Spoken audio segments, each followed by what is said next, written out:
pagi dan salam sejahtera. Perkenalkan, nama saya Mataleni Cibua, MPM 18140018. Untuk memenuhi tugas mata kuliah pengembangan media dan belajar IPS di SD, saya akan menjelaskan materi mengenai pengembangan media pembelajaran ilmu pengetahuan sosial.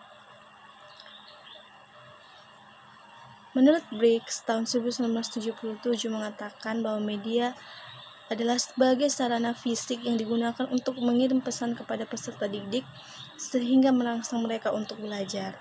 Sedangkan media pembelajaran adalah sarana untuk mendekatkan siswa dengan sumber belajar melalui penggunaan metode yang relevan. Terdapat beberapa jenis media yang dapat digunakan dalam pembelajaran IPS, antara lain seperti media multimedia dan media konkret, yaitu suasana lingkungan sosial yang nyata, seperti bangunan. Teknik pemilihan media dalam pembelajaran IPS sebagai salah satu sarana dalam rangka meningkatkan proses pembelajaran, mempunyai aneka ragam jenis dan karakteristik yang berbeda-beda. Oleh karena itu, seorang guru profesional seharusnya memiliki kemampuan memilih secara cermat dan dapat menggunakan media pembelajaran yang secara tepat. Jones Jarolimek mengemukakan hal-hal yang hendak diperhatikan guru dalam menentukan pemilihan media pembelajaran, yaitu yang pertama, tujuan instruksional yang akan dicapai. Kedua, tingkat usia dan kematangan anak. Ketiga, kemampuan baca anak. Keempat, tingkat kesulitan dan jenis konsep pembelajaran. Dan kelima, keadaan latar belakang pengetahuan atau pengalaman anak.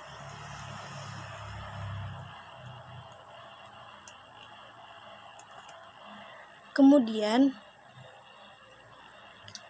ada beberapa pertimbangan yang perlu diperhatikan dalam memilih media, yaitu yang pertama, media yang dipilih hendaknya selaras dengan tujuan pembelajaran yang telah ditetapkan.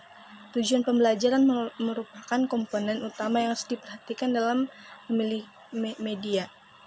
Kedua, dalam penerapan media harus jelas dan operasional, spesifik dan benar-benar tergambar dalam bentuk perilaku.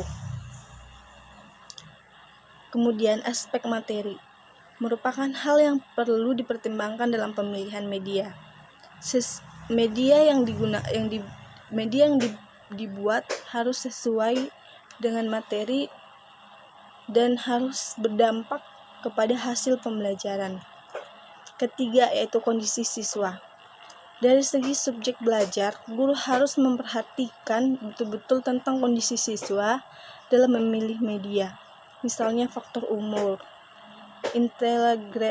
inteligensi, latar belakang pendidikan, budaya, dan lingkungan anak menjadi titik perhatian dan pertimbangan dalam media. Yang keempat, yaitu ketersediaan media di sekolah atau kemungkinan bagi guru untuk mendesain sendiri media yang akan dipergunakan. Seringkali guru menganggap bahwa suatu media sangat tepat untuk pokok bahasan atau tema tertentu, tetapi di sekolah tersebut tidak tersedia media yang diperlukan. Sedangkan untuk mendesain atau merancang suatu media yang dikehendaki tidak mungkin dilakukan oleh guru. Yang kelima, yaitu media yang dipilih hendaknya dapat menjelaskan apa yang akan disampaikan kepada siswa secara tepat, dalam arti tujuan yang ditetapkan dapat tercapai secara optimal. Yang terakhir atau yang keenam, yaitu biaya yang dikeluarkan dalam pemanfaatan media harus seimbang dengan hasil yang akan dicapai. Media sederhana mungkin akan lebih menguntungkan daripada media canggih, tetapi hasil yang tidak sebanding dengan dana yang dikeluarkan. Demikian ada materi mengenai pengembangan media PS di SD. Terima kasih. Selamat pagi.